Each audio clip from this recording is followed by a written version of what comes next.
Hello दोस्तों, नमस्कार। स्वागत है आपका आज के सेशन में, जिसमें आपको सीटेट हिंदी के टॉप 50 प्रश्न देखने को मिलेंगे दोस्तों, जो कि एक प्रश्न बहुत ही महत्वपूर्ण होने वाला है दोस्तों। तो चलिए दोस्तों, शुरू करते हैं आज का पहला प्रश्न। तो दोस्तों, आज का पहला प्रश्न है, निम्नलिखित में से कौन सा एक मूल स्वर नहीं है? तो दोस्तों, इसमें से मूल स्वर कौन सा नहीं है? बड़ा आ, बड़ी ई, बड़ू ऊ, ये तीनों मूल स्वर हैं। ऑप्शन नंबर डी, ये मूल स्वर नहीं है। तो ऑप्शन नंबर डी वो इसका सही उत्तर हो जाएगा दोस्तों। प्रश्न नंबर 2। प्रश्न नंबर 2 है दोस्तों, हिंदी में ध्वनियों की संख्या कितनी होती है? हिंदी में ध्वनियाँ कितने प्रकार की होती हैं? 2, 4, 8 या 10? तो दोस्तों, हिंदी में ध्वनियाँ 2 प्रकार की होती हैं। ऑप्शन नंबर ए इसका सही उत्तर हो जाएगा।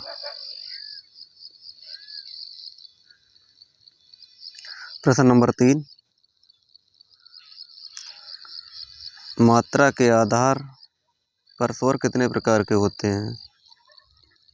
प्रश्न नंबर 3, 2, 3, 7 या फिर 9? तो मात्रा के आधार पर स्वर 3 प्रकार के होते हैं। ऑप्शन नंबर 20 का सही उत्तर हो जाएगा दोस्तों। प्रश्न नंबर 4। प्रश्न नंबर 4 है, एक से अधिक वर्णों के मेल को क्या कहते हैं? अक्षर कहते हैं या फिर स्वर कहते हैं, व्यंजन, अनुस्वार? तो प्रश्न नंबर 4, तो इसका ऑप्शन नंबर सी, व्यंजन कहते हैं। प्रश्न नंबर 5।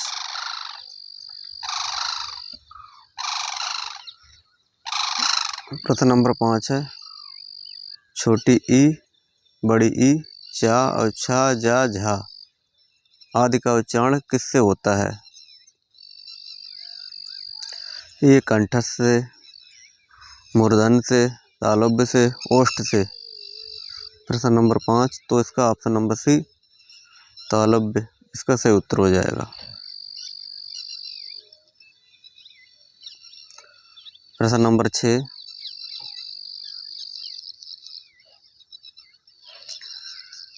जिनका उच्चारण स्वतंत्रता से होता है और जो व्यंजन के साथ उच्चारण में सहायक होते हैं, उसे क्या कहते हैं?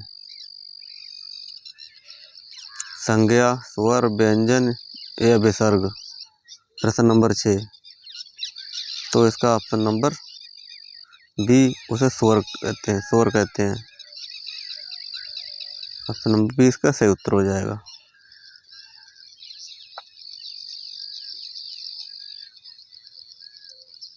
प्रश्न नंबर 7, निम्नलिखित में से कौन सा एक दीर्घ स्वर नहीं है? ई, बड़ी ई, ए? ऑप्शन नंबर डी, अय? तो प्रश्न नंबर 7, तो इसका ऑप्शन नंबर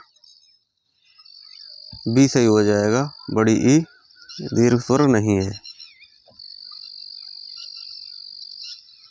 प्रश्न नंबर 8,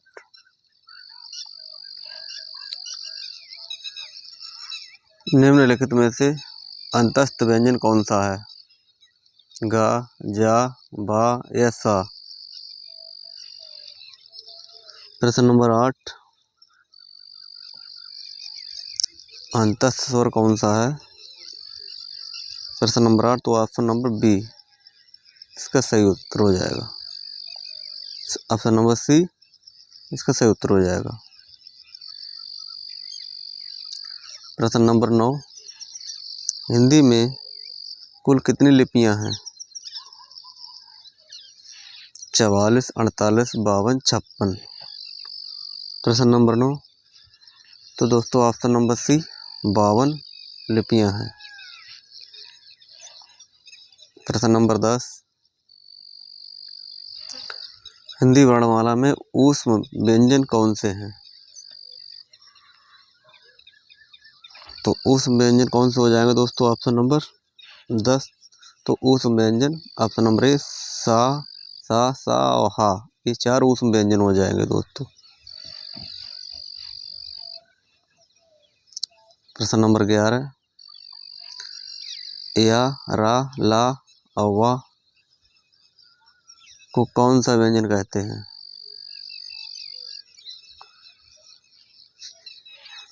या, रा, ला, वा कौन सा व्यंजन कहते हैं?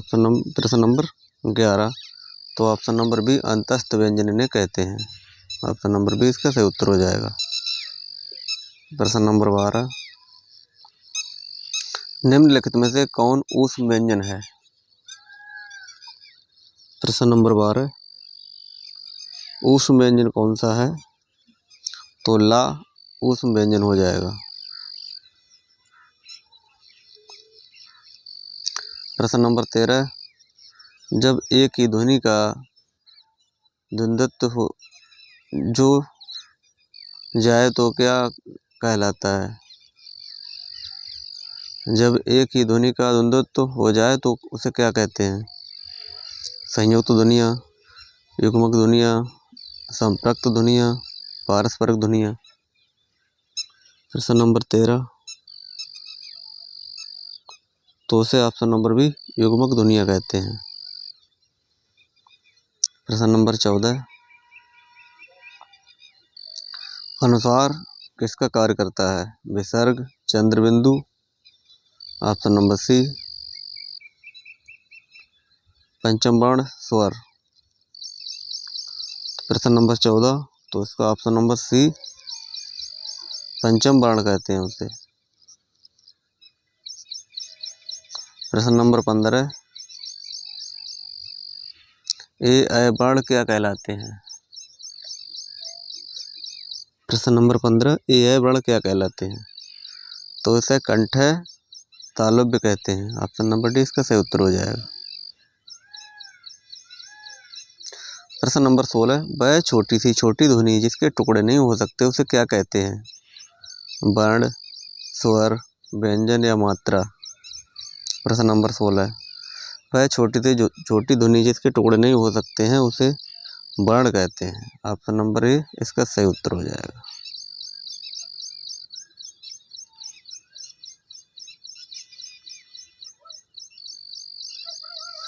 जिनका उच्चारण ऊपर के दांतों पर जीभ लगने से होता है उसे क्या कहते हैं?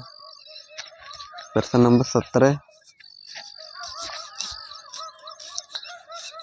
तो उन्हें दंतत्व कहते हैं। ऑप्शन नंबर ए इसका सही उत्तर हो जाएगा। प्रश्न नंबर 18, किसी वस्तु को व्यवहार में लाना इसका आशय किस शब्द से है? उपयोग, अनुपयोग, प्रयोग, सदुपयोग। प्रश्न नंबर 18, तो ऑप्शन नंबर सी प्रयोग, तो उसे प्रयोग में लाना कहेंगे। ऑप्शन नंबर सी इसका सही उत्तर हो जाएगा। प्रश्न नंबर 19, निम्नलिखित में से किस शब्द में स्वर व्यंजन संबंधी अशुद्धि नहीं होती है? आरोग, ईसाई, ऊर्जस्वी, आतुतुक्य। प्रश्न नंबर 19, तो इसका ऑप्शन नंबर सी ऊर्जस्वी कहते हैं। प्रश्न नंबर 20, जो शब्द संज्ञा, सर्वनाम आदि शब्दों से जुड़कर नए शब्दों की रचना करते हैं उन प्रत्ययों को क्या कहते हैं? द्वंद्व प्रत्यय, कृदंत, संस्कृत प्रत्यय, अनीय प्रत्यय। तो उसे तद्धित प्रत्यय कहते हैं। ऑप्शन नंबर ए इसका सही उत्तर हो जाएगा।